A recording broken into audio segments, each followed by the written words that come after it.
The live TV, सच सबसे आगे। नमस्कार, द लाइव टीवी देख रहे हैं आप। आपके साथ मैं हूं आदित्य कुमार। अमेरिका के राष्ट्रपति ने भारत में संघीय लोगों के मुंह पर तमाचा मार दिया है।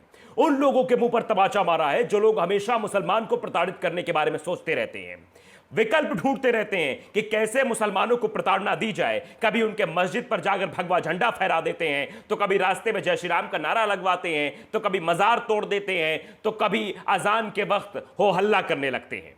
दरअसल अमेरिका के राष्ट्रपति जो बाइडेन ने बहुत बड़ी बात कही है, वो भी ईद के दिन उन्होंने कहा है। उन्होंने कहा है कि बाइडेन ईद पर बोले, मुसलमानों को पूरी दुनिया में निशाना बनाया जा रहा है, मुसलमानों को पूरी दुनिया में टारगेट किया जा रहा है। आप समझिए कि विदेशों में भी इस बात की चर्चा है। इससे अभी कुछ दिन पहले ही अमेरिका के विदेश मंत्री ने कहा था कि भारत के कुछ ऐसे मामले जहां मानवाधिकार के उल्लंघन हो रहे हैं, लगातार हम इस पर निगरानी बनाए हुए पिछले कुछ दिनों में जो मामले हो रहे हैं। अब उसके बाद जो बाइडेन भी सामने आ गए हैं। जो बाइडेन ने साफ तौर पे कह दिया कि पूरी दुनिया में मुसलमानों को निशाना बनाया जा रहा है। बहुत सारी बातें उन्होंने कही, वो एक एक करके हम आपको बताएंगे, लेकिन साफ तौर पर किस तरीके से अमेरिकी राष्ट्रपति ने यह बात कही है, जिस तरह से भारत में कभी यह बात नहीं होती। जबकि भारत में क्या कहा जाता है कि भैया मुसलमानों की वजह से हिंदू खतरे में आ गए, यानी अल्पसंख्यक की वजह से बहुसंख्यक खतरे में आ गया है।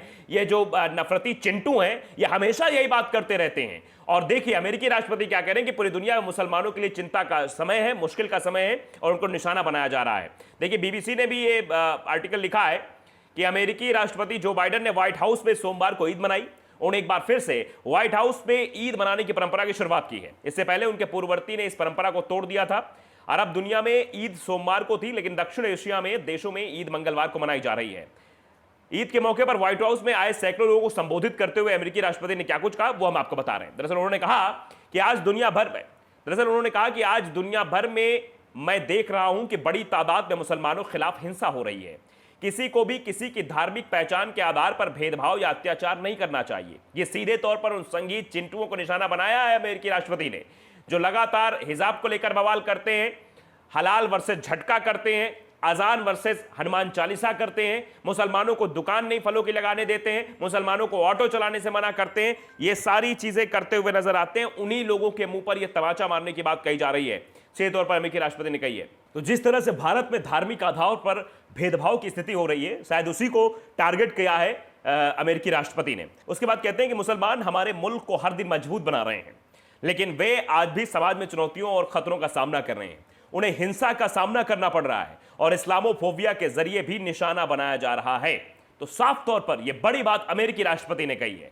अमेरिकी राष्ट्रपति ने कही कि हमारे यहां तो योगदान दे रहे हैं मुसलमान, जबकि भारत में क्या कहा जाता है, भारत में संघीय लोग क्या कहते हैं कि मुसलमानों को मारेंगे, काटेंगे। खुले मन से ऐसी भाषाओं का इस्तेमाल किया जाता है। धर्म संसद के नाम पर मुसलमानों को मारो काटो की बात की जाती है। उसके साथ साथ आप देखते हैं हिजाब को लेकर टारगेट किया जाता है। कर्नाटक में हिजाब का मामला खूब तूल पकड़ता है। हिजाब का मामला शांत होते ही हलाल वर्सेस झटका आ जाता है, वो शांत होता है। फिर कह दिया जाता है मुसलमान दुकान नहीं लगाएंगे, जहां हिंदुओं का त्योहार होगा, हिंदुओं का मेला होगा। उसके बाद कहते हैं कि भैया देखो, मंदिर प्रांगण के आसपास अगर मुसलमान की दुकान है तो उसको हटाया जाए, नहीं हम प्रदर्शन करेंगे। और बीजेपी पूरी तरीके से साथ में खड़ी रहती है, क्योंकि वो चाहती है कि ध्रुवीकरण इस देश में हो। इसलिए ध्रुवीकरण का सहारा लेते हुए वो ऐसे लोगों का सहारा लेती है जो ध्रुवीकरण फैलाने में माहिर हों।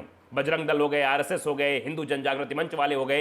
ये खुलेआम मंचों पर आकर कहते हैं, सोशल मीडिया के माध्यम से अपील करते हैं कि मुसलमानों से कोई सामान ना खरीदे। आप बताइए, किसी के मजहब के आधार पर उसको प्रताड़ित करना कहां तक सही है? इसी बात का जिक्र करते हुए अमेरिकी राष्ट्रपति ने यह सब बातें कही हैं। आप अंदाजा लगा सकते हैं। दरअसल बिल क्लिंटन प्रशासन ने व्हाइट हाउस में ईद मनाने की शुरुआत की थी और डोनाल्ड ट्रंप के राष्ट्रपति बनने तक यह परंपरा जारी रही थी। ट्रंप ने इस परंपरा को तोड़ दिया।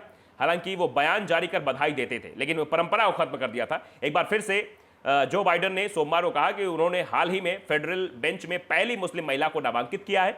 अमेरिकी राष्ट्रपति ने कहा कि वो अपनी सरकार में विविधता को खासा तवज्जो देते हैं और इसे लेकर वो प्रतिबद्ध है। इस मौके पर वाशिंगटन में मस्जिद मोहम्मद के इमाम तालिब शरीफ ने कहा कि व्हाइट हाउस से अमेरिका और पूरी दुनिया को अहम संदेश दिया गया है। शरीफ ने भी कहा कि हम राष्ट्रपति के बयान का स्वागत करते हैं। हमारी सरकार राष्ट्र के मौलिक मूल्यों, कानूनों और धार्मिक स्वतंत्रता के लिए प्रतिबद्ध है, को लेकर प्रतिबद्ध है। इस मौके पर अमेरिका की प्रथम महिला जिल बाइडेन ने भी ईद की शुभकामनाएं दी। आप अंदाजा लगाइए कि एक सबसे ताकतवर देश के राष्ट्रपति सीधे सामने आते हैं और कहते हैं कि पूरी दुनिया में मुसलमानों को प्रताड़ित किया जा रहा है, पूरी दुनिया में मुसलमानों को निशाना बनाया जा रहा है, और कई जगह तो मतलब उनके धर्म और मजहब को लेकर निशाना बनाया जा रहा है। और ये हो कहां रहा है? भारत में हो रहा है। भारत में कैसे मुसलमानों को टारगेट किया जाता है? जगह जगह ये फर्जी हिंदुत्ववादी संगठन के लोग कभी मुसलमानों से जबरदस्ती जय श्री राम बुलवाएंगे, तो कभी मुसलमानों के लोग नमाज नहीं अदा करने देंगे। आपने देखा गुड़गांव में कैसे बवाला हो रहा था, रोजाना ये बजरंग दल के गुंडे पहुंच जा रहे थे, मुसलमानों को नमाज पढ़ने से रोक रहे थे। अंदाजा आप लगा सकते हैं कि लगातार पूरे देश में ध्रुवीकरण फैलाने की कोशिश हो ही जा रही है। लगातार पूरे देश में ध्रुवीकरण फैलाने की कोशिश जारी है, एक के बाद एक खबरें सामने आ रही हैं। आप अंदाजा लगा सकते हैं किस तरह की चीजें की जा रही है। आप देखिए कि कैसे 2 अप्रैल जिस दिन हिंदू नववर्ष था उस दिन को भी टारगेट कर लिया कि मुसलमानों की गली से हम रैली निकालेंगे, मुसलमानों के खिलाफ हम नारेबाजी करेंगे, मुसलमानों के खिलाफ हम गाना बजाएंगे, उनको टारगेट करेंगे और फिर बाद में बवाल होगा तो इन्हीं के मत्थे मर देंगे।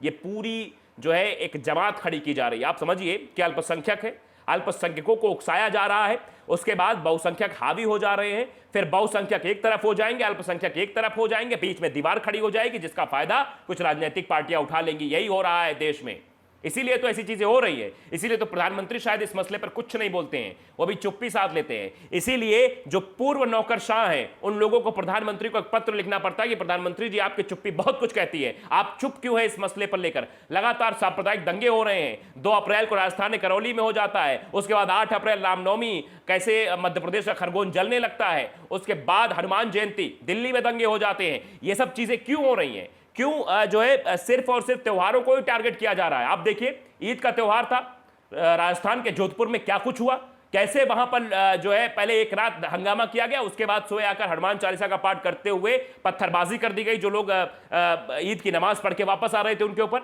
पुलिस वाले भी जब बचाव के लिए उतरे उनके ऊपर भी पत्थरबाजी हो गई। ये सब चीजें जो हो रही हैं ये दिखाई दे रही हैं, ऐसा नहीं है कि इसे कोई देख नहीं रहा है, छुप नहीं बातें। इसीलिए बार बार जो है अमेरिका जो है तल्ख लहजे में बातें रखता है। इसीलिए अमेरिकी के विदेश मंत्री पहले भी कह चुके हैं कि भारत में लगातार मानवाधिकार उल्लंघन के मामले बढ़ते चले जा रहे हैं, हम इन मामलों पर निगरानी कर रहे हैं, हम इन मामलों पर निगाह बनाए हुए हैं। आप अंदाजा लगाइए कि अब दूसरे देश के लोग हमारे ऊपर निगाह रखेंगे, ऐसी क्या बात हो गई है? तो इसके बारे में सोचना होगा, समझना होगा कि आखिर क्यों दूसरे के देश के लोग ऐसे टारगेट करते हैं। क्योंकि ऐसा हो रहा है ना, ऐसी चीजें हो रही हैं। मध्य प्रदेश, गुजरात, राजस्थान, उत्तर प्रदेश, जगह जगह से खबरें सामने आ रही कि मुसलमानों को निशाना बनाया जा रहा है।